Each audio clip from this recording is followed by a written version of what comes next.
અર્જુન રહ્યો કાલે વિડિયા નાખતો તો શું સાચું છે ને શું ખોટું છે, તું કોઈ જજ નથી. મારા પત્ની શું કરે છે એ મને ખબર છે, અને એ જે કામ કરે છે એ બરોબર જ કરે છે. તું એનું નામ જઈને ફેમસ થવાની કઈ વાત ન કર. કઈ પેટમાં દુખતું હોય તો રૂબરૂ મુલાકાત લઈ લઈએ આપણે. ગોંડલમાં ગઈકાલે ચકચારી ઘટના બની.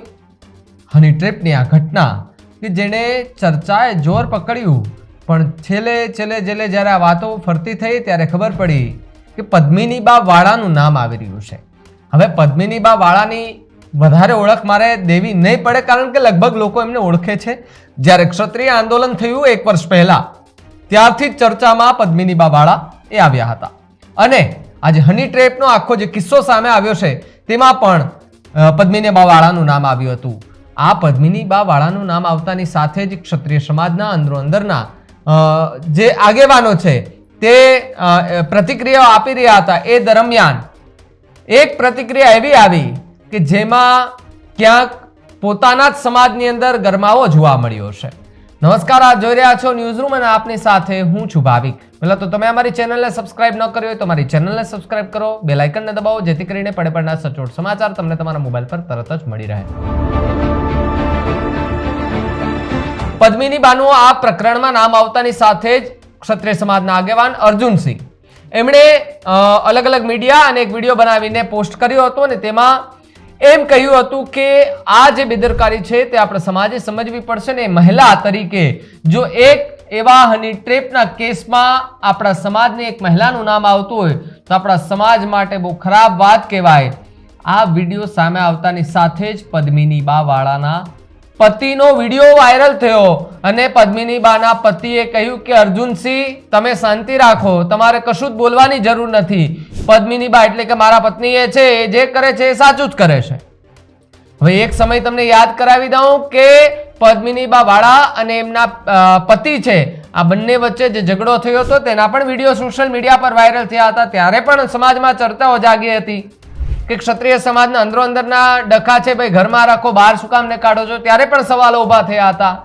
પદ્મિનીબાનું હની ટ્રેપ કેસમાં નામ આવતાની સાથે જ અર્જુનસિંહે સવાલો ઉઠાવ્યા. તો અર્જુનસિંહને વળતો જવાબ આપવા માટે પદ્મિનીબા વાળાના પતિએ વિડીયો બનાવીને સોશિયલ મીડિયા પર વાયરલ કર્યો અને કહ્યું કે તમારે જો વધારે જાણવું હોય તો આવો, ભેગા થઈ જાઓ, તમે આપણે મળીને બેને જોઈ લઈએ શું છે શું નહીં, વાત કરી લઈએ.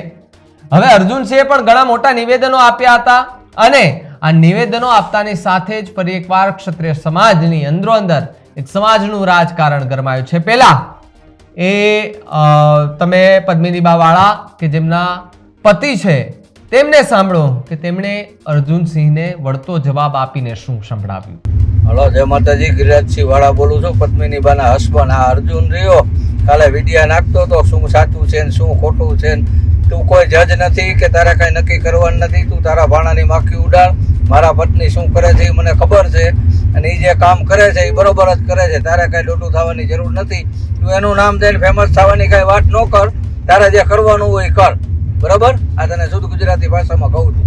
એને કઈ પેટમાં દુખતું હોય તો રૂબરૂ મુલાકાત લઈ લઈએ આપણે. તો બીજી તરફ આ હની ટ્રેપનો કેસ ઉલઝતો જઈ રહ્યો છે. પદ્મિનીબા વાળાના અલગ અલગ વિડીયો બીજા પણ સામે આવી રહ્યા છે કે જેમાં એ ભુવાજી દેખાઈ રહ્યા છે, બીજી અન્ય મહિલાઓ યુવકો દેખાઈ રહ્યા છે, પદ્મિનીબા વાળા દેખાઈ રહ્યા છે, તેમનો પુત્ર પણ દેખાઈ રહ્યો છે.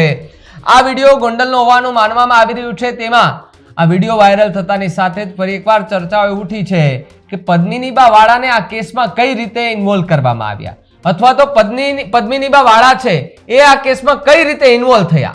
સૌથી મોટો સવાલ એ, કારણ કે પદ્મિનીબા વાળા પર પહેલા ફરિયાદ નોંધાઈ, ત્યારબાદ પદ્મિનીબા વાળાની ધરપકડ પણ કરવામાં આવી છે.